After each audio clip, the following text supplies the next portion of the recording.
The afternoon sun hung merciless over the dusty town of Bitter Creek, Wyoming territory.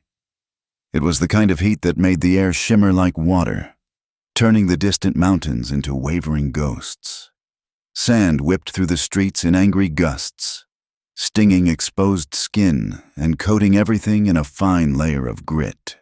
The wooden buildings stood weathered and gray, their paint long since surrendered to the harsh elements of the frontier. Jake Morrison spurred his horse down the main street, his spurs jangling with each step. At 28, he cut a striking figure, tall and lean, with sun-weathered skin and eyes the color of winter sky. His hat sat at a rakish angle, shading a face that women found handsome and men found dangerous. He'd been riding the cattle trails since he was 16, earning his keep with rope and gun. But it was the card tables that truly called to him. The saloon doors swung open before him, releasing a cloud of tobacco smoke and the tinny sound of a piano. Jake handed his reins to the boy outside, flipping him a coin. "Water him good, Tommy. We've come a long way." Inside, the Broken Wheel Saloon was dim and cool, a blessed relief from the scorching afternoon. Jake's eyes adjusted quickly, scanning the room with the practiced ease of a man who'd survived by reading situations before they turned deadly. Cowboys lined the bar, their conversations a low rumble punctuated by bursts of laughter. Working girls in bright dresses moved between tables, their painted smiles never quite reaching their eyes. But Jake's attention fixed on the back corner, where a poker game was in progress. He recognized 3 of the players, local ranchers nursing whiskey and modest piles of chips. The 4th man made Jake's pulse quicken. Samuel Hartley sat like a king holding court, his black suit immaculate despite the dust that plagued everything else in town. The silver head of his walking cane caught the lamplight as he shuffled chips with manicured fingers. Hartley owned half the county and had designs on the other half. "Well, well," Hartley's voice carried across the room like honey over broken glass. "Jake Morrison, I heard you were back in town." Jake approached the table, his boot heels announcing each step. "Hartley, gentlemen." He nodded to the others, who shifted nervously in their seats. They knew Jake's reputation, best shot in 3 territories and lucky at cards, though some said it wasn't entirely luck. "Care to join us?" Hartley gestured to an empty chair. "Though I should warn you, the stakes have gotten interesting." Jake settled into the chair, his movements fluid and unhurried. He pulled out his wallet, laying down a substantial roll of bills. "Interesting is what I came for." The game began friendly enough. Jake played conservatively at first, getting a feel for the table. The ranchers folded early and often, content to nurse their drinks and watch the real contest unfold. Because that's what it became, a duel between Jake and Hartley, each man probing for weakness, each raise a challenge thrown down. As the hours passed and the whiskey flowed, the stakes climbed higher. The pile of money in the center of the table grew until it represented more than most men saw in a year.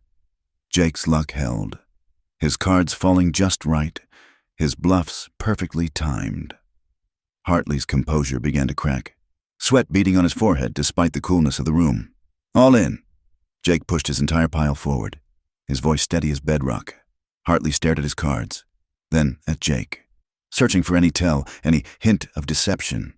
The saloon had gone quiet, everyone sensing the magnitude of the moment. Finally, with a curse, Hartley threw down his cards. "Fold!"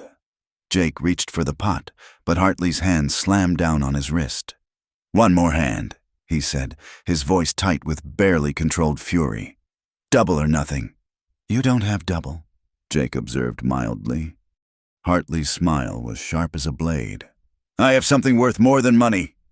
He snapped his fingers, and one of his men hurried over, whispering in his ear. Hartley nodded. "I have a proposition. This pot against a special wager. I'm listening." "I recently acquired some property from a deceased neighbor. Along with the land came certain obligations, including a woman, a Negro woman who served as his cook." Hartley's eyes glittered with malice. "One hand."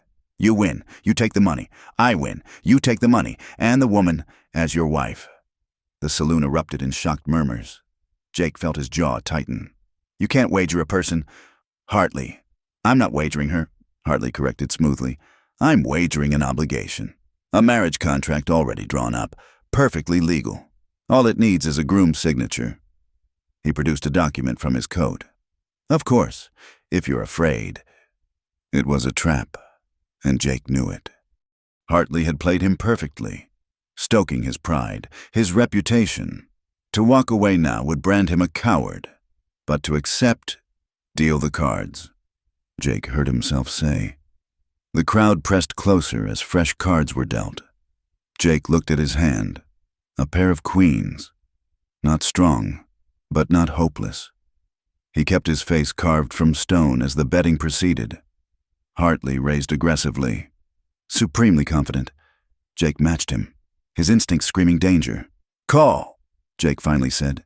Hartley's smile widened as he laid down his cards. "Full house, kings over tens." The words hit Jake like a physical blow. He stared at his losing hand, the queens mocking him. Around him, the crowd held its breath. "Well," Hartley leaned back, savoring his victory. "Do we need to call the sheriff, or are you a man of your word?" Jake's mind raced, looking for a way out, but there was none. He'd walked into this with eyes wide open, let his pride lead him straight into Hartley's snare. The other man was already signaling to someone near the door. "Bring her in," Hartley commanded. The saloon doors opened, and Jake's world tilted on its axis. The woman who entered moved with quiet dignity, her chin held high despite the stares and whispers that followed her. She was tall for a woman, with graceful curves that her simple calico dress couldn't hide. Her skin was the rich brown of polished mahogany, smooth and flawless, but it was her eyes that captured Jake, dark as midnight, holding depths of pride and intelligence that made his breath catch. She was beautiful, not in the pale, delicate way of the women he'd known, but with a fierce, wild beauty that spoke of strength and hidden fires. Her full lips were set in a neutral line, but Jake caught the slight tremble in her hands before she clasped them firmly in front of her. "Gentlemen," Hartley announced to the room, "may I present Amara Johnson, your bride-to-be, Morrison." The words, "a lost bet forced him to wed a black beauty," seemed to echo in Jake's mind, each syllable a nail in the coffin of his freedom. His pride, his carefully cultivated reputation, all of it had led to this moment. He could feel the weight of every eye in the saloon, waiting to see if the great Jake Morrison would honor his wager or prove himself a welcher. Amara's gaze found his, and for a moment, the rest of the room faded away. He saw the fear she was fighting to hide, the dignity she wore like armor, but there was something else, a spark of defiance, of spirit unbroken despite whatever circumstances had brought her here. Jake rose slowly from his chair, very aware that this moment would define him, not as the gambler who'd lost, but as the man who chose what came next. He walked toward her, his spurs ringing in the silence like a countdown to fate. When he stood before her, close enough to catch the faint scent of lavender soap, he removed his hat. "Miss Johnson," he said, his voice carrying clearly through the room. "It seems we have a situation." Her chin lifted a fraction higher. "It seems we do, Mr. Morrison." Her voice was low and musical, with a slight accent that spoke of somewhere far from Wyoming. "Behind them." Hartley chuckled. "The preacher's waiting at the church. Best not keep him waiting. Or would you prefer to settle this with pistols? Morrison, though I should mention, backing out of a witnessed wager would ruin you from here to California." Jake kept his eyes on Amara's face, seeing the moment she understood the full weight of what was happening. A forced marriage to a stranger, in a town where her kind faced suspicion and worse. Yet she stood straight, refusing to bow to the cruelty of it. In that moment, Jake felt something shift inside him. He'd been forced into this, yes, but she was as much a victim as he was, maybe more. The least he could do was face it with as much grace as she showed. "Well then," Jake said, offering her his arm. Shall we go disappoint the good preacher by making him perform his duties? Surprise flickered across her features, followed by something that might have been gratitude. She placed her hand on his arm, her touch light but steady. Lead the way, Mr. Morrison. As they walked toward the door, the crowd parting before them, Jake caught Hartley's satisfied smirk. The man thought he'd won, thought he'd humiliated the great Jake Morrison by forcing him to marry a colored woman, but walking beside Amara, feeling the strength in her bearing, Jake wondered if Hartley had any idea what forces he'd just set in motion. The late afternoon sun was still brutal as they stepped outside, but Jake barely noticed. His life had just taken a turn he'd never seen coming, all because of a poker hand and a man's cruel game. Beside him, Amara walked with quiet grace, and Jake found himself stealing glances at her profile, at the way the harsh sunlight caught the high curve of her cheekbone. He'd lost more than money in that saloon. He'd lost control of his own fate. But looking at the woman whose life was now bound to his, Jake couldn't shake the feeling that perhaps he'd stumbled into something far more valuable than any poker pot. Only time would tell if this forced union would be his salvation or his doom. The church stood at the end of Main Street, its whitewashed walls glaring in the afternoon sun. Jake could feel the eyes of the townspeople burning into his back as he walked with Amara, their whispers following like tumbleweeds in the wind. Men paused their work to stare. Women clutched their children closer, and somewhere a dog barked as if sensing the tension in the air. "Quite a spectacle we're making," Amara said quietly, her voice steady despite the hostility surrounding them. "Let them look," Jake replied, though his jaw was tight. He'd faced down armed men with less discomfort than he felt under these judging stares.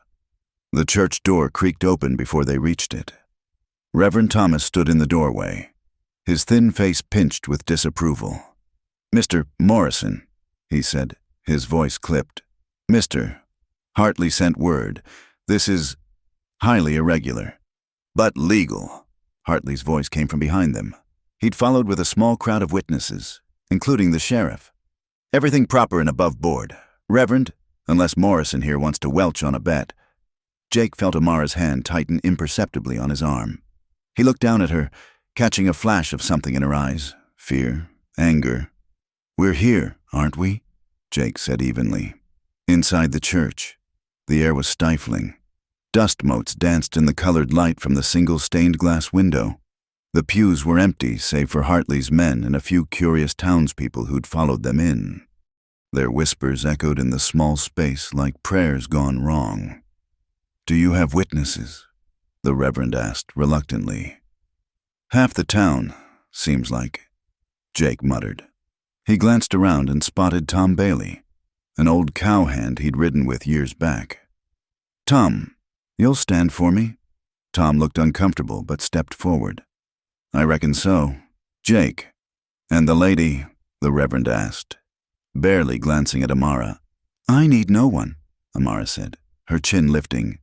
"I stand for myself." The Reverend opened his prayer book with obvious reluctance. "Dearly beloved," he paused, seeming to choke on the words. "We are gathered here today to witness the union of Jacob Morrison and—" He looked at Amara as if seeing her for the first time. "Your full name?" "Amara Grace Johnson," she said clearly. "Yes, well," the Reverend rushed through the ceremony, skipping entire passages, his discomfort palpable. Jake found himself studying Amara's profile as she stood beside him, maintaining her dignity despite the mockery being made of what should have been a sacred moment. When it came time for vows, Jake hesitated. The words felt like chains being forged with each syllable. "I do," he said finally, his voice rough. Amara's response was barely above a whisper, but firm. "I do." "Rings?" the Reverend asked. "Wasn't exactly planned," Jake said dryly. He pulled a silver band from his little finger, a gift from his mother years ago. It would have to do. As he slipped it onto Amara's finger, he noticed her hands were calloused from work, but graceful nonetheless. "I pronounce you man and wife," the Reverend concluded hastily. "What God has joined, let no man put asunder." The words sounded more like a curse than a blessing. Outside the church, Hartley clapped slowly, mockingly. Congratulations. Morrison, your wedding gift. He tossed a small leather pouch that clinked when Jake caught it. Her belongings are already at your place. Enjoy your bride. The crowd began to disperse, but not without backward glances and muttered comments. Jake heard the words they didn't quite dare say to his face. He felt Amara stiffen beside him, but she kept walking, head high. Jake's cabin sat 3 miles outside town, backed up against the foothills. He'd won it in a card game 2 years back. Fitting, he thought bitterly, that he'd now lost his freedom in one. They rode in his wagon, Amara sitting properly despite the rough road, her few possessions in a worn carpetbag at her feet. "You don't have to do this," she said suddenly, the first words she'd spoken since leaving town. "You could leave me at the cabin and ride on. I can manage." Jake glanced at her, surprised, and let Hartley win. "Haven't he already?" She turned to look at him fully for the first time. "You were forced into this as much as I was." "Maybe so," Jake admitted. "But I gave my word." "Such as it is." He was quiet for a moment. "How did you come to be in Hartley's employ?" Amara's face hardened. "My former employer, Mr. Dawson, died 3 months ago. Hartley bought his debts and property. Said I was part of the inventory." Her voice carried bitter humor. "Been cooking and keeping house while he figured out what to do with me. Guess now he is?" The cabin appeared as they crested a rise. It was modest but solid, built of good pine with a stone chimney. The mountains rose behind it, purple in the fading light. Jake had always liked the solitude, but now it seemed to mock him. "It's not much," he said, helping her down from the wagon. "It's more than I've had in a while," Amara replied, studying the structure with a practical eye. "Roof looks sound. That's something." Inside, the cabin was Spartan, one main room with a fireplace, a small bedroom off to the side, and a lean-to kitchen. Jake lit the oil lamps, throwing shadows on the walls. Amara set down her carpetbag and looked around, her expression unreadable. "I'll take the main room," Jake said awkwardly. "You can have the bedroom." "That's kind of you," she said, though her tone suggested she'd expected nothing less. She moved to the kitchen area, checking the stove, the few supplies. "When did you last eat a proper meal?" Jake couldn't remember. "Been living on trail food mostly." "That ends now," she said firmly. "Whatever else this is, I'll earn my keep." They moved around each other carefully that first evening, like dancers who didn't know the steps. Amara prepared a simple meal from the meager supplies, cornbread and beans, but seasoned in a way that made Jake's mouth water. They ate in silence, the only sounds the pop of the fire and the distant howl of coyotes. When darkness fell properly, the awkwardness grew heavier. Jake made up a bedroll near the fireplace while Amara disappeared into the bedroom. He heard her moving around, settling in, and then silence. He lay staring at the ceiling, his mind racing. In one afternoon, his life had changed completely. He was a married man, tied to a woman he didn't know, in a situation neither of them wanted. Outside, the wind picked up, rattling the windows and moaning through the gaps in the walls. "Mr. Morrison?" Amara's voice came softly from the bedroom doorway. "Jake," he corrected. "Seems foolish to be formal, considering—" She stepped into the firelight, wrapped in a shawl. "Jake, then, I wanted to say thank you for treating me with respect today. Not all men would have." Jake sat up, studying her face in the flickering light. "You don't need to thank me for basic decency. In my experience, basic decency is rarer than gold dust." She paused. "I know this isn't what either of us wanted, but we're here now. Maybe we can make the best of it." "Maybe," Jake agreed, though he wasn't sure what that would look like. She turned to go, then looked back. "That poker game, did you lose on purpose?" The question caught him off guard. "What? No, why would you think that?" "Because a man who survived as long as you have by cards doesn't lose that badly unless he means to." Her eyes were unreadable in the dim light.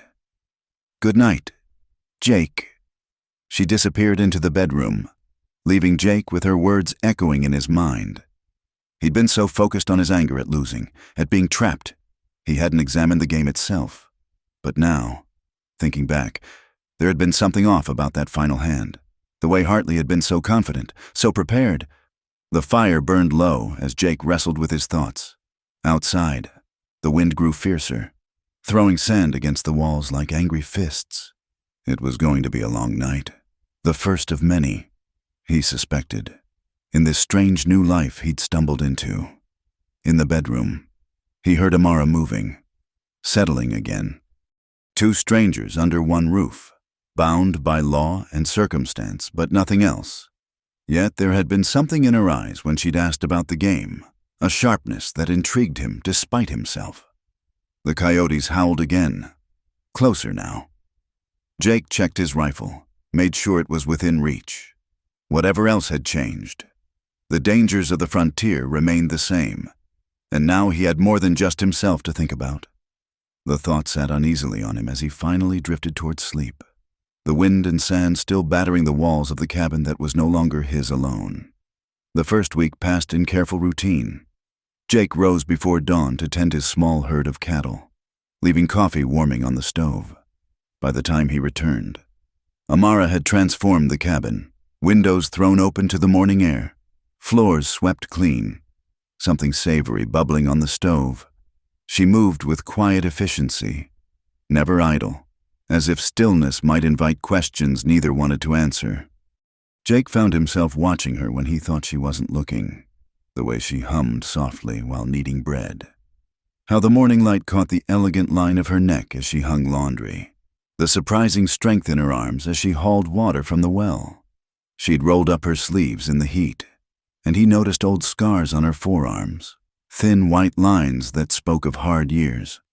"You're staring," she said one afternoon without turning from where she was mending one of his shirts. Jake felt heat rise in his face. "Just wondering where you learned to work horses like that." He'd seen her with his mare that morning, calming the skittish animal with touches and whispered words. "Mr. Dawson kept thoroughbreds," she said, her needle flashing in the light. "Before that, I worked the stables on a plantation in Louisiana. Horses don't care what color your hands are, long as they're gentle." "Louisiana," Jake repeated. "Long way from there to here. Long way indeed." Her tone didn't invite further questions. The silence stretched between them. Not quite comfortable, but no longer hostile. Jake had noticed she did that, offered pieces of her past like breadcrumbs, then closed the door before he could ask for more. That evening, a full moon rose over the grassland, painting everything silver. The heat of the day had broken, leaving the air sweet with sage. Jake sat on the porch, cleaning his rifle, when Amara joined him with 2 cups of coffee. "Mind if I sit?" she asked. "It's your porch too," Jake said, taking the offered cup. The coffee was perfect, strong and black, the way he liked it. Somehow she'd noticed. They sat in companionable quiet, listening to the night sounds. Somewhere in the distance, a pack of coyotes sang to the moon. Closer by, his horses shifted in the corral, peaceful. "Why do you stay out here?" Amara asked suddenly. "A man with your skills could make better money in town, or riding trail for one of the big outfits." Jake considered his answer. "Freedom, I suppose. No one to answer to but myself." He paused, recognizing the irony. "Well, that used to be true." "I'm sorry," she said quietly, "for how this happened. You didn't deserve to be trapped like this. Neither did you." Jake turned to look at her. In the moonlight, her skin seemed to glow, and he felt that strange pull again, the one he'd been trying to ignore. "Can I ask you something?" She nodded. "That first night, you asked if I'd lost on purpose. What made you think that?" Amara was quiet for a long moment. "Because I've learned to read men like books. It's a survival skill. And you don't read like a man who loses. Not like that." "Maybe I was due," Jake said. But even he heard the doubt in his voice. "Maybe?" She stood, smoothing her skirts. "There's a storm coming. Can smell it on the wind." Jake sniffed the air and realized she was right. There was that metallic tang that preceded the big thunderstorms. "How do you know so much? About horses and weather and—" He gestured helplessly. "When you're property, you learn everything you can." She said simply, "Knowledge is the only thing they can't take from you." She moved toward the door, then paused. "The henhouse roof needs fixing before that storm hits. Noticed it this morning. I'll see to it tomorrow. We could do it together, if you don't mind." Jake felt something ease in his chest. "I don't mind." The next morning dawned gray and heavy. They worked side by side on the henhouse. Amara holding boards while Jake hammered. She was good with her hands, anticipating what he needed before he asked. When the first fat raindrops began to fall, they were just finishing. "Run for it!" Jake shouted as the sky opened up. They dashed for the cabin, laughing as the rain soaked them in seconds. Inside, Amara's dress clung to her curves, and Jake forced himself to look away, busying himself with starting a fire. "I'll change," she said, disappearing into the bedroom. When she emerged in dry clothes, Jake had coffee brewing and towels warming by the fire. She took one gratefully, wringing water from her hair. It had come loose from its usual tight bun, falling in damp waves past her shoulders. "You have beautiful hair," Jake said without thinking, then immediately wanted to kick himself. But Amara smiled, a real smile, the first he'd seen from her. "My mother's gift. She was half Cherokee. Said our hair was our strength, like Samson in the Bible. Is she—" "Gone. 10 years now." Amara settled by the fire. "Fever took her. I was 16. Thunder crashed overhead, rattling the windows. The storm had arrived in earnest, turning the afternoon dark as evening. Rain hammered the roof like drums. "This is nice," Amara said softly. "Being warm and dry while the storm rages. I'd forgotten what it felt like to feel safe." Jake looked at her then. Really looked. Not at her beauty, though that was undeniable, but at the woman beneath. The strength it must have taken to survive what she'd survived, to maintain her dignity in the face of everything. "You are safe," he said. "Whatever else this is between us, you need to know that. I'll never hurt you or let anyone else hurt you. You have my word." Her eyes met his across the fire. "Your word means something to you. It's all a man has, in the end." "Then I believe you." She pulled the towel closer around her shoulders. "Can I tell you something about Mr. Hartley?" Jake leaned forward. "I'm listening." "He came to see me, the night before the poker game. Said he had plans for you, that you'd cost him money on some cattle deal last year." Jake's jaw tightened. He remembered the deal, had outbid Hartley fair and square for a prime herd. "So, the game was rigged." "I don't know for certain, but he seemed very sure you'd be playing, and very sure of the outcome." "Why didn't you tell me before? Would you have believed me? A colored woman you were forced to marry?" She shook her head.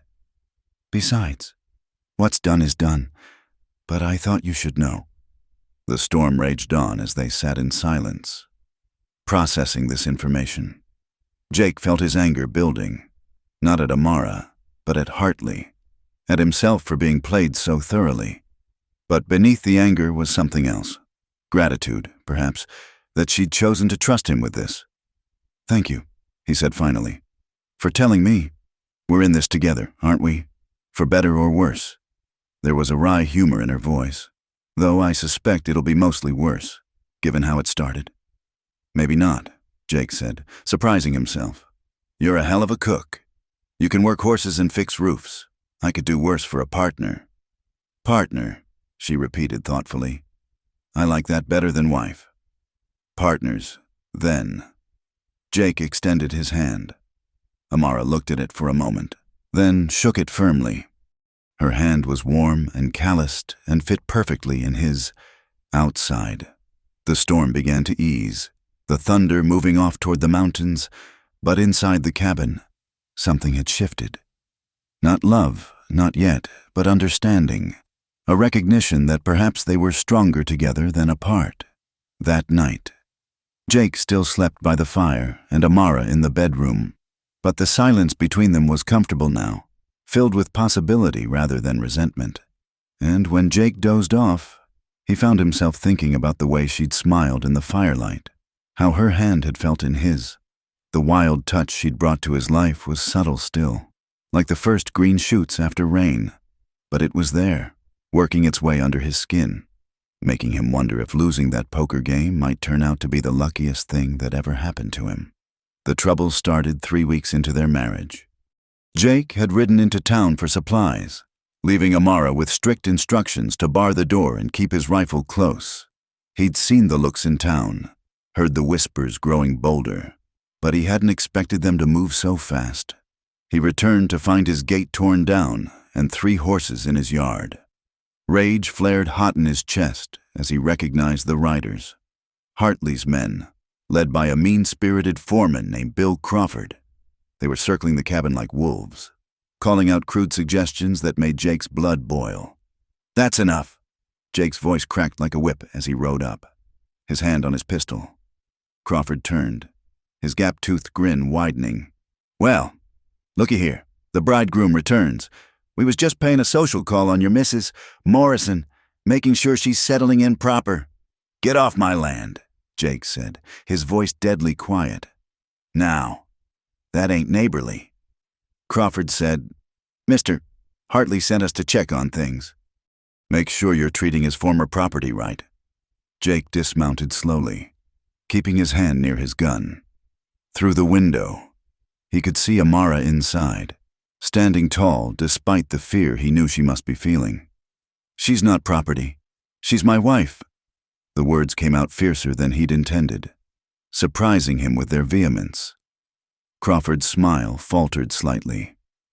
"Your wife," Crawford repeated, making the word sound dirty. "That what you call it? Well, mister, Hartley figures maybe you need reminding of how things work around here. Certain types don't belong." Jake's fist connected with Crawford's jaw before he could finish. The man went down hard, and chaos erupted. One of Crawford's companions reached for his gun, but Jake was faster, his pistol clearing leather and firing a warning shot that sent the man's hat flying. "Next one goes between your eyes," Jake said calmly. "Now pick up your trash and get out." Crawford struggled to his feet, blood streaming from his nose. "You'll regret this, Morrison, mister. Hartley don't take kindly to—" "Tell Hartley if he wants to discuss my marriage. He can come himself. Otherwise, stay off my land." Jake kept his gun trained on them as they mounted up. "And boys, come near my wife again, and I'll bury you out back. That's not a threat, it's a promise." They rode off, Crawford shouting threats that the wind carried away. Jake waited until they were out of sight before lowering his gun, his hands shaking slightly with leftover adrenaline. The cabin door opened, and Amara stepped out. "Are you hurt?" she asked, her eyes scanning him for injury. "I'm fine." Jake looked at her, noting the rifle in her hands, held with easy familiarity. "You know how to use that?" "Well enough." She lowered the weapon. "Thank you for what you said." "Just stating facts," Jake said gruffly, but he felt warmth spread through his chest at her words. That evening, they ate dinner in thoughtful silence. "Finally," Amara spoke. "It's going to get worse, isn't it? The harassment." Jake couldn't lie to her. "Probably. Hartley's not the type to let things go." "Then teach me to shoot properly," she said, her chin lifting in that way he'd come to recognize as pure stubbornness. "If trouble's coming, I want to be ready." They started the next morning. Jake set up targets behind the cabin, old cans and bottles lined on a fallen log. Amara was a quick study, her hands steady, her focus intense. "Don't jerk the trigger," Jake instructed, standing close behind her to adjust her stance. "Squeeze it gentle, like you're pressing water from a sponge." The nearness of her was distracting. The warmth of her body, the subtle scent of lavender soap mixed with gunpowder. When she fired and hit the target dead center, she turned to him with such joy that Jake forgot to breathe. "I did it," she exclaimed. "You did." Jake agreed, smiling. "You're a natural." As the days passed, they fell into a new rhythm. Mornings were for chores and shooting practice. Afternoons, Jake taught her to ride properly, not just to sit a horse, but to ride like her life might depend on it. Evenings were for quieter pursuits. Amara had brought a few books in her carpet bag, and she read aloud while Jake mended tack or cleaned guns. "You have a beautiful reading voice," he told her one night as she finished a chapter of Ivanhoe. "My mother taught me, said a woman should feed her mind as well as her body." She closed the book carefully. "She would have liked you, I think." "Why's that?" "You treat me like a person. Not all men do." The simple statement hit Jake hard. He'd been raised by a strong woman. His mother had run their small ranch alone after his father died. The idea of treating Amara as anything less than an equal had never occurred to him. "My mother would have liked you too," he said. "She always said I needed a woman with backbone to keep me in line." Amara smiled. "Did she know about your gambling?" "Oh, she knew. Used to say I'd bet on which raindrop would reach the bottom of the window first." Jake's smile turned rueful. "Guess she was right about it getting me in trouble eventually." "Do you regret it?" Amara asked softly. "The bet, I mean." Jake considered the question. A month ago, he would have said yes without hesitation, but now, "I regret how it happened," he said finally, "but not where it led." The air between them seemed to thicken. Amara stood, moving to tend the fire, but Jake caught her hand as she passed. She stilled, looking down at him. "Amara," he said, her name feeling like a prayer on his lips. She squeezed his hand gently before pulling away. "It's late. We should sleep." But that night, Jake lay awake thinking about the softness of her hand in his, the way his name sounded when she said it. The wall between them, physical and emotional, seemed thinner with each passing day. The next trip to town proved how much things had changed. Word of Jake's confrontation with Crawford had spread. Some folks nodded respectfully. Violence might be deplored, but it was understood out here. Others turned away, their disapproval clear. At the general store, Mrs. Henderson served them with pinched lips and hiked prices. Jake paid without complaint, but he saw how Amara's shoulders tensed, how she kept her eyes down. Outside, a group of cowboys lounged against the hitching post. One of them, a young hand named Wesley, called out, "Hey Morrison, that true what Crawford's saying? You really claiming that? Choose your next words real careful." "Wes," Jake said, his hand dropping to his gun. "Real careful." Wesley swallowed hard, suddenly remembering Jake's reputation. "No offense meant," he mumbled. "None taken, yet." Jake helped Amara into the wagon. "But spread the word. Anyone who disrespects my wife disrespects me, and I take that personal." As they drove away, Amara spoke quietly. "You can't fight the whole town for me, Jake." "Watch me," he said grimly. That night, they sat on the porch watching the stars. The desert air had cooled, and Amara had wrapped herself in a shawl. Without thinking, Jake moved closer, offering his warmth. "Tell me about the stars," she said. "Do you know their names?" Jake pointed out the constellations his father had taught him. The hunter, the bear, the 7 sisters. As he talked, Amara leaned into him, just slightly, but enough that he could feel her warmth through his shirt. "There," he said, pointing to a particularly bright star. "That's the North Star. Sailors use it to find their way home. Runaway slaves, too." Amara said softly, "Follow the drinking gourd north to freedom." Jake looked down at her. "Were you?" "No, I was born free, but my grandmother." She trailed off. "She used to sing about that star." Carefully, as if she might spook, Jake put his arm around her shoulders. She tensed for a moment, then relaxed against him. "Sing it for me," he asked. Her voice rose soft and sweet in the darkness, an old song about following the stars to freedom. Jake felt something crack open inside his chest, a warmth spreading through him that had nothing to do with the physical. When the song ended, they sat in silence. Then Amara turned to look at him, her eyes bright with starlight. "Jake? Yeah. I'm glad I'm here, despite everything. I'm glad." Jake's throat felt tight. So am I. She reached up, her fingers barely grazing his jaw. That first day, I thought you'd be like the others, but you're not. Amara. Jake breathed, leaning down. Their lips met soft and tentative, like a question being asked and answered all at once. Jake felt her sigh against his mouth, her hand sliding into his hair. The kiss deepened, weeks of careful distance dissolving in an instant. When they finally broke apart, both were breathing hard. Her wild touch made him never let go. Jake whispered, the words coming unbidden to his lips, because that's what it was, wild and sweet and utterly transformative. Amara's eyes widened. Jake, A shot rang out, shattering the moment. The window beside them exploded in a shower of glass. Get inside, Jake shouted, pulling Amara down as another shot splintered the porch railing. They scrambled through the door, Jake slamming it behind them and dropping the heavy bar across it. The rifles, Amara said, already moving. She tossed him his Winchester while grabbing the one he'd been teaching her with. Her hands were steady despite the danger. Jake peered through the shattered window. Muzzle flashes lit up the darkness. 3, maybe 4 shooters positioned around the cabin. Crawford, he muttered. Should have killed him when I had the chance. Back window, Amara said urgently. They'll try to flank us. She was right. Jake moved through the cabin, checking sight lines. They were surrounded, but not overwhelmed. The cabin's thick walls would protect them, but only for so long. Listen to me, Jake said, checking his ammunition.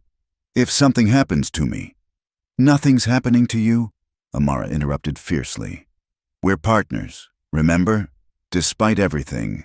Jake felt a surge of warmth. Yes, ma'am. Then cover the back. Short bursts. Make your ammunition count.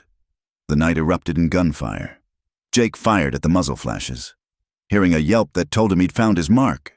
Amara's rifle cracked steadily from the back room. She was holding her own, just as he'd known she would. Morrison! Crawford's voice rang out during a lull. This don't have to end bloody. Send out the woman, and we'll call it square. Go to hell, Crawford, Jake shouted back. Have it your way.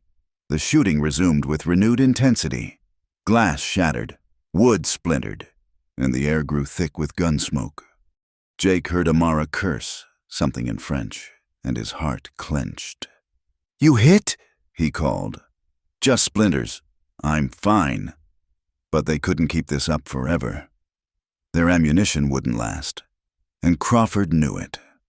Jake's mind raced, calculating options. Then he smelled smoke. Fire! Amara shouted. They've set fire to the barn. Jake cursed. The barn was too close to the cabin. If the wind shifted, but it also gave him an idea. Keep them busy, he told Amara. I'm going to even the odds. He slipped out the side window, moving silent as a shadow. The burning barn cast dancing shadows that helped hide his movement. Jake circled wide, coming up behind one of the shooters. The man never knew what hit him. Jake's knife was silent and efficient. One down. He took the man's gun and ammunition before moving on. The second shooter was harder. He'd chosen better cover, but Jake had learned patience in a hard school. He waited until the man shifted position, then put a bullet between his shoulders. That left Crawford and one other. Jake could hear Amara still firing steadily from the cabin. His woman was a fighter. The thought filled him with fierce pride. A twig snapped behind him. Jake spun, firing instinctively. Crawford's last man went down clutching his chest, which meant, right behind you, Morrison! Jake froze. Crawford's gun pressed against the back of his head. Drop it, Crawford ordered. Slow and easy. Jake complied, his mind racing for options and finding none. You killed 3 of my boys, Crawford said. Mister, Hartley ain't gonna like that. Hartley can... The shot was deafening. For a moment, Jake thought he was dead. Then Crawford's weight slumped against him before falling to the ground. Jake spun to see Amara standing 20 feet away, rifle smoking. I told you, she said, her voice shaking only slightly. Partners. Jake crossed to her in 3 strides, pulling her into his arms. She was trembling now, the rifle falling from nerveless fingers. "You saved my life," he said into her hair. "You saved mine first," she whispered back. "Every day since you stood up for me." The barn fire was spreading, casting the scene in hellish orange light. They needed to move, to fight the fire before it reached the cabin. But for just a moment Jake held her tight, feeling her heart race against his chest. When morning came, they surveyed the damage. The barn was gone, along with most of their winter hay. The cabin was riddled with bullet holes. 4 bodies lay in the yard. Testimony to the night's violence. "We need to report this to the sheriff," Amara said, though they both knew what kind of justice to expect. "We will," Jake agreed. "But first, we're leaving." Amara looked at him in surprise. "Leaving?" "Just for a while. I've got money saved, and after last night, Hartley's going to come at us harder. We need to be somewhere defensible when he does." Jake took her hands. "There's a place up in the mountains, an old line shack I used during Roundup. We can fort up there, figure out our next move." "Together?" Amara asked. "No other way I'd have it," Jake said firmly. "You're stuck with me now, Mrs. Morrison." She smiled, and despite the destruction around them, it was radiant. "I can think of worse fates, Mr. Morrison." They worked quickly, loading what they could salvage into the wagon. Jake caught their horses while Amara packed food and ammunition. As she worked, she hummed, that same spiritual from the night before, about following the stars to freedom. "You know," Jake said as he helped her into the wagon, "last night, before the shooting started." "Yes?" Her eyes were warm. "Knowing. I meant what I said, about your wild touch. It's changed something in me. Amara made me see things different." He struggled for words. "I was just existing before, playing cards, drifting through life. But now I want to build something. With you." Amara leaned over and kissed him softly. "Then let's build it. Together." As they rode away from the damaged cabin, Jake felt no regret. Material things could be replaced. What mattered was the woman beside him. Her strength and grace, the way she'd stood by him when lead started flying. The mountains rose purple in the distance, promising shelter. Behind them, smoke still rose from the ashes of the barn. Let Hartley come, Jake thought. Let him bring his money and his men. He'd learn what Jake had learned, that some things were worth fighting for, worth dying for if necessary. Amara began to sing again, her voice carrying across the morning air. It wasn't a spiritual this time, but something lighter, almost joyful. Jake found himself smiling despite everything. They'd survived the night. They'd survived together. And that wild touch she'd brought to his life, that fierce, sweet connection, had transformed a forced marriage into something worth any price. "What are you thinking?" Amara asked, noticing his expression. "I'm thinking," Jake said slowly, "that losing that poker game might be the luckiest thing that ever happened to me." She laughed, the sound bright as morning sunshine. "Careful, Mr. Morrison. Talk like that might go to a girl's head." "Let it," Jake said, snapping the reins to pick up the pace. "A woman who can shoot like you deserves a little pride." They rode on toward the mountains, toward safety and an uncertain future. But Jake wasn't worried, not anymore. He had his guns, his wits, and most importantly, he had Amara. Her wild touch had awakened something in him, not just desire, though there was plenty of that, but purpose, direction, love. The wagon rolled on, carrying them away from one life and toward another. And Jake Morrison, gambling man and drifter, found himself looking forward to whatever came next. As long as Amara was beside him, he figured he could handle anything the frontier threw at them. The mountains grew closer, and with them, the promise of a new beginning. The mountain shack had served them well for 2 weeks, hidden in a grove of pine trees with a clear view of the approach trail.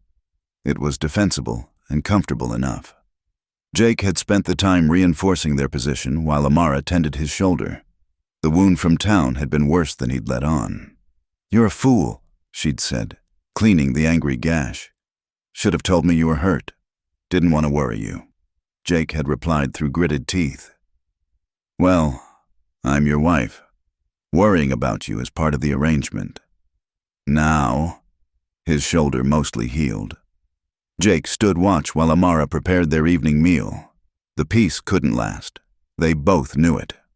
Hartley wouldn't let the death of his men go unanswered. The attack came at dusk. Jake saw the dust cloud first, riders, moving fast up the mountain trail. Company, he called to Amara.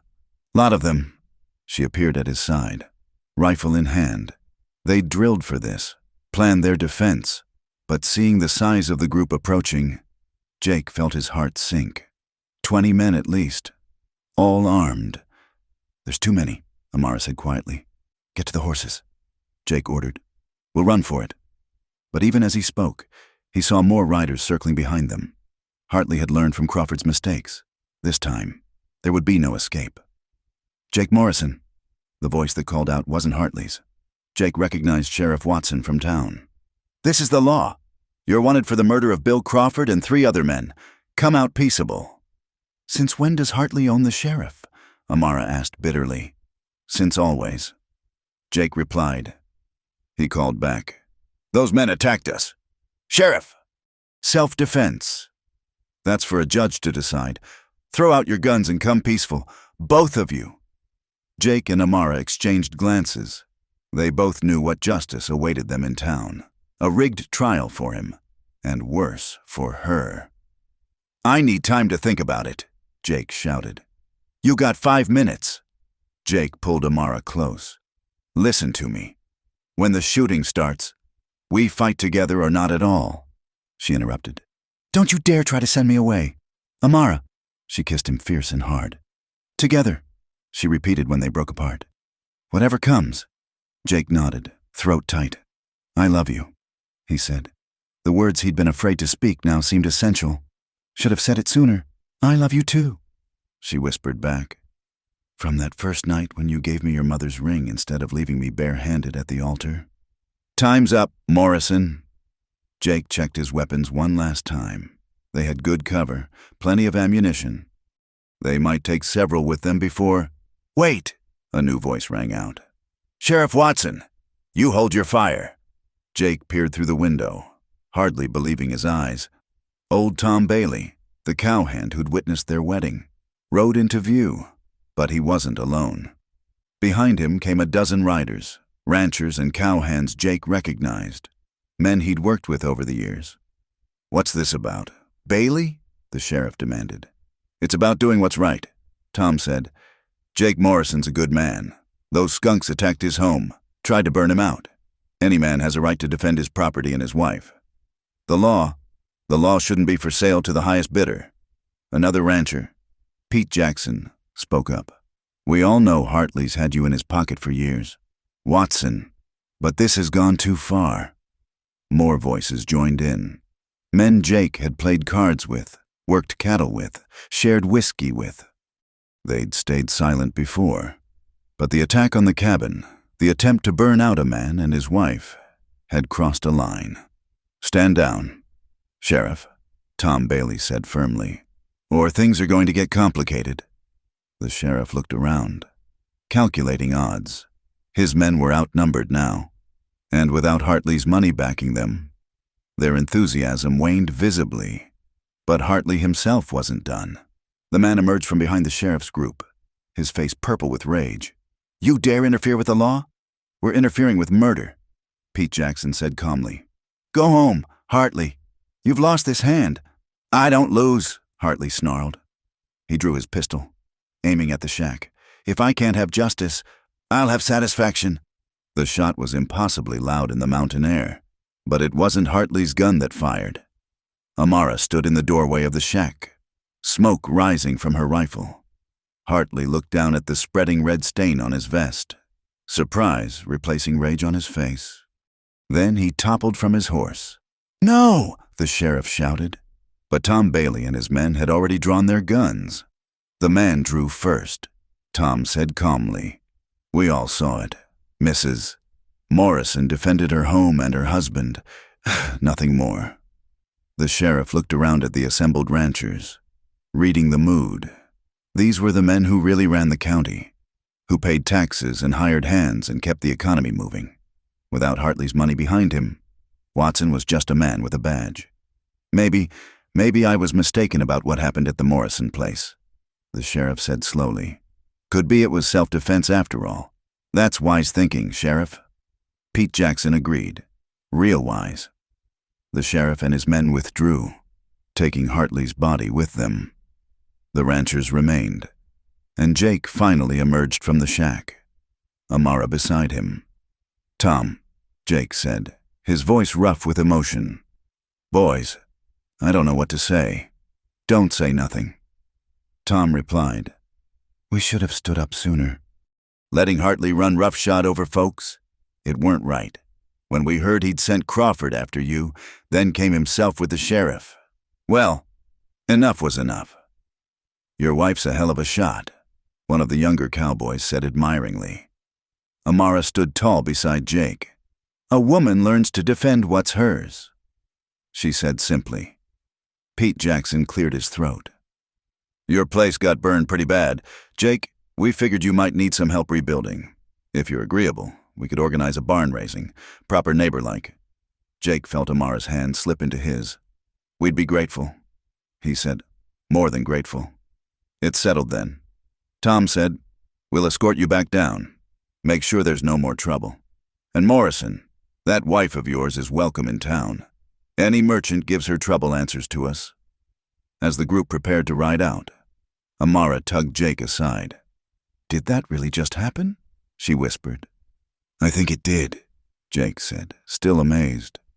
"Seems we've got friends after all. Because you earned their respect over the years." Amara said, "They came for you, Jake, not for me. They stayed for you," Jake corrected. "That shot, Amara, you saved us. Again." She leaned into him. "I told you, partners."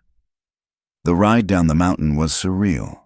Where Jake had expected to make a last stand, he now rode surrounded by allies, men who'd finally decided that some things mattered more than staying quiet and safe. As they reached the valley, Jake could see his cabin in the distance, bullet-scarred but standing. It would need work, lots of work, but with neighbors willing to help, with Amara by his side, anything seemed possible. "You know," Amara said quietly, "when I was forced into that church, I thought my life was ending, but maybe it was just beginning." Jake lifted their joined hands and kissed her knuckles. "Mine sure was. Took a wild woman's touch to wake me up to what matters." "And what's that?" she asked, though her smile said she knew. "Love," Jake said simply. "Standing for what's right, building something that lasts." He looked at the men riding with them, then back at her. "Family, in all its forms." Amara's eyes shone. "Then let's go home. Husband, we've got building to do." They rode on together, toward their damaged but not destroyed home, surrounded by unexpected allies. The fight wasn't over. There would be other Hartleys, other challenges, but Jake no longer faced them alone. He had Amara, whose wild touch had transformed him. He had neighbors who'd finally stood up. And most importantly, he had hope. Hope for a future where love could overcome hate, where courage could defeat prejudice, where two people who'd been forced together could choose to stay together and build something beautiful from the ashes of what had been. The forest was darker than Jake had ever seen it. After the sheriff's departure, they'd discovered Hartley's men had set fire to more than just the barn. The flames had spread to the grassland, driving them into the mountains with only what they could carry. Now, with smoke obscuring the stars and their horses abandoned miles back where the trail became too treacherous, they stumbled through underbrush by feel alone. "Here," Amara whispered, guiding him to an overhang of rock. "We need to rest." Jake's shoulder was bleeding again, the wound torn open during their flight. He sank down gratefully, trying not to show how much it pained him. But Amara knew. She always knew. "Let me see," she said, her fingers gentle as she probed the injury in the darkness. "Can't do much about it now," Jake said through gritted teeth. "I can clean it. There's a stream. I can hear it." She pressed his pistol into his good hand. "I'll be right back." Amara, no. But she was already gone, moving silent as a shadow. Jake strained to hear over the distant roar of fire and the closer sound of wolves howling. The wolves didn't worry him as much as the two-legged predators that might still be pursuing them. She returned with water in his canteen and strips torn from her petticoat. "This is going to hurt," she warned. "Can't hurt worse than losing you would," Jake said without thinking. Her hand stilled for a moment. Then she began cleaning the wound with careful efficiency. "You're not going to lose me, Jake Morrison. We've come too far for that." As she worked, Jake fought waves of pain and exhaustion. "Tell me something," he said, needing distraction. "That song you sing, about the stars. Tell me about your grandmother." Amara's voice was soft in the darkness. "She was born into slavery in Georgia. Ran when she was 16, following the drinking gourd north. Took her 3 months, hiding in swamps, nearly dying of fever, but she made it to Ohio, to freedom. Brave woman. She had to be. She used to tell me, 'Child, freedom ain't given, it's taken, and once you got it, you fight to keep it.'" Amara tied off the bandage. "That's why I couldn't let them take you. Jake, you're my freedom now. My choice." Jake reached for her with his good arm, pulling her close. "And you're mine. Before you, I was just drifting. Now I know what I'm fighting for." A branch cracked nearby. They both froze, Jake's hand tightening on the pistol, but it was only a deer. Fleeing the distant fire, they relaxed incrementally. "We can't stay here," Amara said. "The fire's moving this way. I can smell it getting stronger." Jake nodded, struggling to his feet. The world spun dangerously, but he forced himself steady. They had to keep moving, had to find shelter. The old trapper's cabin, he remembered, was still miles away. If it even still stood. They pressed on through the nightmare landscape. The underbrush tore at their clothes. Branches whipped at their faces. More than once, Jake stumbled, only Amara's strength keeping him upright. "There," she breathed suddenly. "Light!" But it wasn't dawn. It was fire, cresting the ridge behind them like a wave of hell. The wind was driving it faster than they could move. "The stream," Jake said urgently. "It's our only chance." They half ran, half fell down the slope to where the water ran shallow but swift. Jake pulled Amara into the deepest part, soaking them both. "Get down," he ordered, pulling her against him as the fire roared closer. "Cover your face with a wet cloth." The world became heat and smoke and terror. Embers fell like rain, hissing as they hit the water. Jake sheltered Amara with his body as best he could, feeling the heat sear his back. Her arms were around him, her face pressed to his chest, and he thought if this was how it ended, at least they were together. Then, miraculously, the worst passed. The fire had jumped the stream, racing on to devour other ridges. They stayed in the water until the immediate danger passed, then crawled to the far bank, coughing and shaking. "You're back," Amara said, her voice horrified. "I'll live," Jake assured her, though he could feel the burns. "We both will. We have to." Dawn found them at the trapper's cabin, still standing. A miracle in itself. Jake collapsed inside while Amara went for more water, returning with herbs she'd found growing wild. "My grandmother's remedies," she explained, making a poultice, "for burns and wounds." As she tended him, Jake marveled at her strength. She'd been lady's maid and cook, but beneath that was steel forged by generations of survival against impossible odds. "Marry me," he said suddenly. Amara paused in her ministrations. "We're already married, remember?" "No, I mean really marry me. When we get back. A real wedding, with you in a proper dress and flowers and—" He caught her hand. "The way it should have been. The way you deserve—" Tears tracked through the soot on her cheeks. "Jake, I want to stand up in front of everyone and choose you, Amara. Not because of a bet or being forced, but because I love you. Because my life started the day you walked into that saloon, even if I was too stupid to know it then." She kissed him softly, tasting of smoke and tears and hope. "Yes," she whispered. "Yes." I'll marry you again.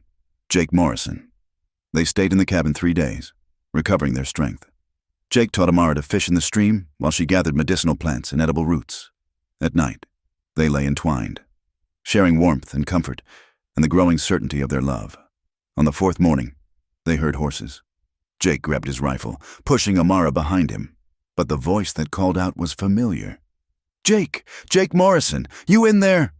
"Tom?" Jake could hardly believe it.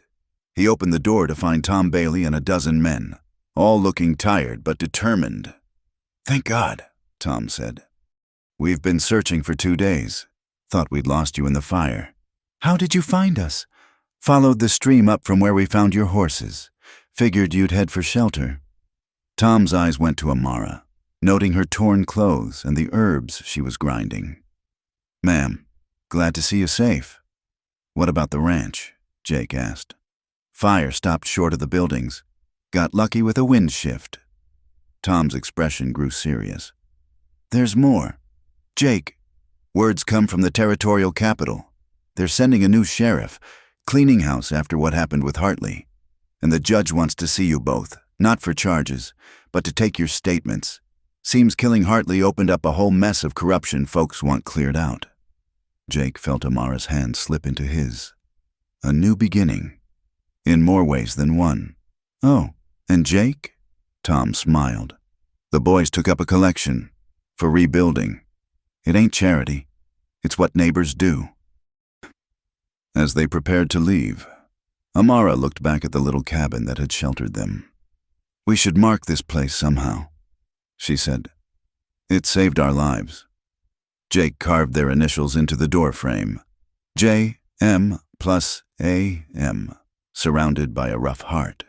"So we can find it again." He said, "Bring our children here someday. Tell them how their parents survived fire and hate and came out stronger." "Children," Amara repeated softly, a smile playing at her lips. "I like the sound of that." They rode down the mountain together, toward home and justice and a future bright with possibility. The dark forest was behind them now, and ahead lay open sky. Jake's shoulder ached and his back pulled with healing burns, but his heart was light. He'd been tested by fire, literally, and emerged not alone, but partnered with a woman whose courage humbled him. Her wild touch had not only changed him, but saved him, time and again. And now they would build something new from the ashes of the old, together. "Jake?" Amara said as they reached the valley. "Yeah? I want a spring wedding, with wildflowers." He grinned, the first carefree expression he'd worn in days. "Anything you want, Mrs. Morrison. Anything at all." The sun hung high and merciless over Main Street as Jake Morrison walked toward the final confrontation. Word had come that morning. Hartley's brother, Marcus, had arrived from Denver with a gang of hired guns, seeking vengeance. The new sheriff, a decent man named Collins, had tried to intervene, but Marcus had made it clear. This was between him and Morrison. "High noon," Marcus had said. "Main Street. Come alone, or I'll burn this whole town looking for you." Now Jake stood at one end of the dusty street, his hand steady near his holster. At the other end, Marcus Hartley waited with 3 of his men. The townspeople had scattered, watching from windows and doorways. "You don't have to do this," Sheriff Collins had said, but Jake knew better.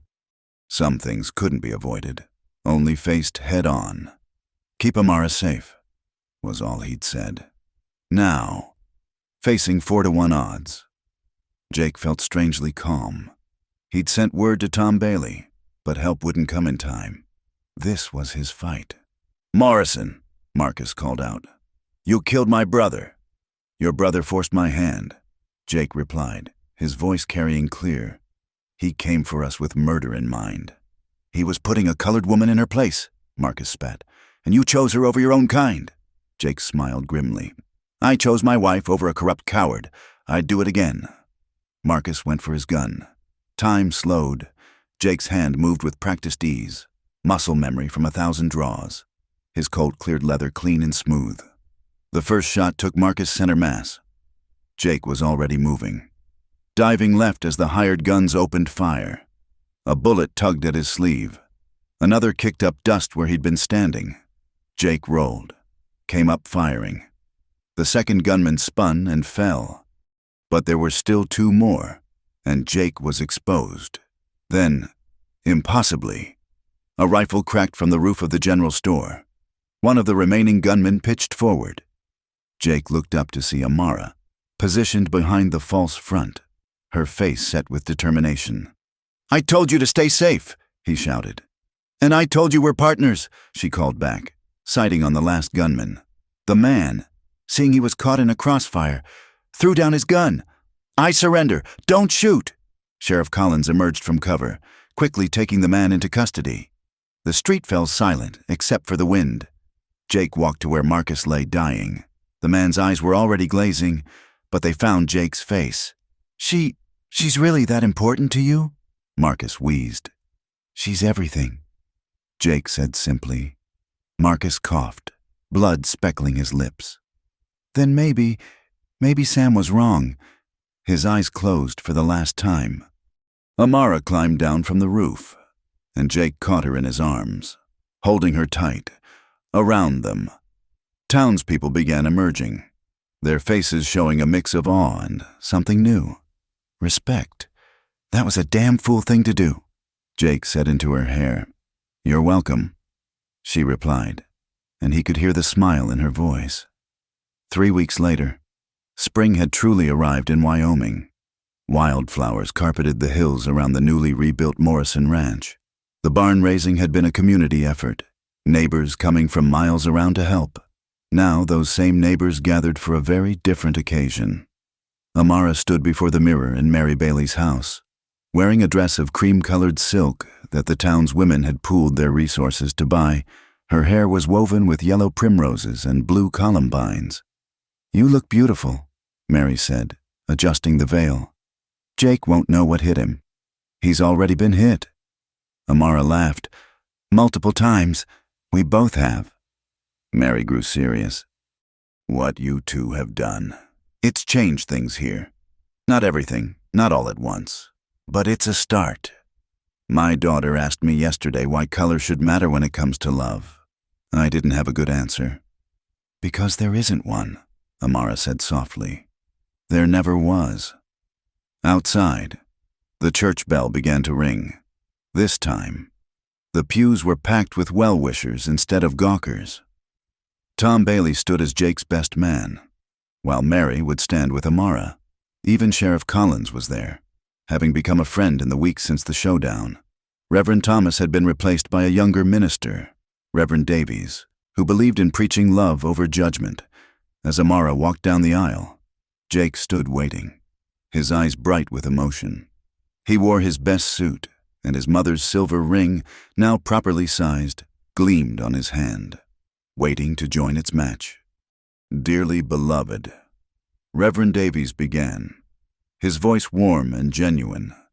"We gather today to celebrate a union that has already been tested by fire, prejudice, and violence, and has emerged stronger for it.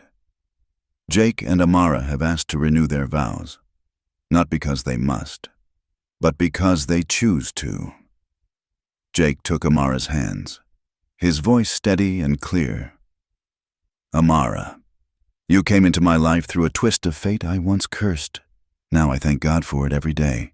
You've shown me courage I didn't know existed, love I didn't know I deserved. Your wild touch didn't just change me, it saved me. I promise to love you, protect you, and stand by you, not because a bet forces me to, but because I can't imagine living any other way."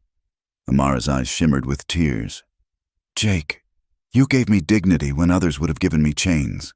You saw me as a person, a partner, an equal. You fought for me, bled for me, and shown me that love can conquer even the deepest hate. I choose you, today and every day, as my husband, my protector, and my best friend."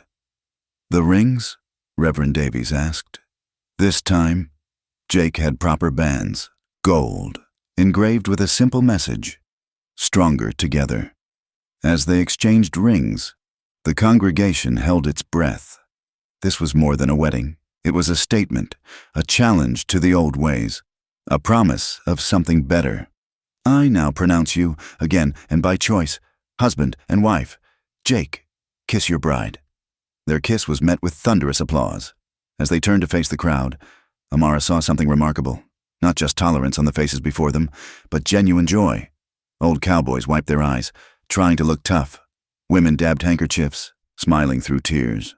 The reception was held at the ranch, under the open sky. Tables groaned under the weight of food. Everyone had contributed something. There was music and dancing. And for once, the color lines blurred as neighbors celebrated love's victory over hate. As sunset painted the sky gold and crimson, Jake and Amara stood apart from the crowd, looking out over their land. The new barn stood proud. The house bore fresh paint, and green grass was already covering the fire scars. "No regrets?" Amara asked. Jake pulled her close. "Only one, that it took me so long to realize what I had." He kissed her temple. Her wild touch made him never let go. He quoted. Truer words were never spoken. "We've come far," Amara said. "From a forced marriage in a hostile town to this. And we'll go farther," Jake promised. "Maybe children with your beauty and your courage. Maybe a bigger ranch. Maybe we'll help other couples like us. Show them it's possible. Maybe all of that," Amara agreed. "But right now, I just want to dance with my husband." They rejoined the party, swaying together as Tom Bailey played his fiddle. The stars came out, brilliant in the clear Wyoming sky, the same stars that had guided runaway slaves to freedom, now shining on a love that had found its own liberation. As the evening wound down and guests began departing, each one stopped to shake Jake's hand or embrace Amara. The change might not last, might not spread beyond this small corner of Wyoming, but tonight, love had won. Tonight, courage had triumphed, and in the years to come, when their children asked how they met, Jake and Amara would share the whole truth, how a lost bet had forced them together, but love had made them choose to stay. How her wild touch had transformed a gambling man into a devoted husband, and how together they'd face down prejudice and violence to build something beautiful. The West was still wild, still dangerous, but Jake Morrison and Amara Morrison would face it together, partners in every sense, their love a beacon of what was possible when people chose courage over fear, love over hate. Under the vast Wyoming sky, they were home. Thank you, dear listeners, for joining us on this wild journey through the American frontier. We'd love to hear where you're listening to this story from. Please share in the comments below. Don't forget to subscribe to our channel From Wild West for more tales of love, courage, and adventure from the Old West. What did you think of Jake and Amara's story? Share your thoughts with us. We read every comment and love connecting with our audience around the world.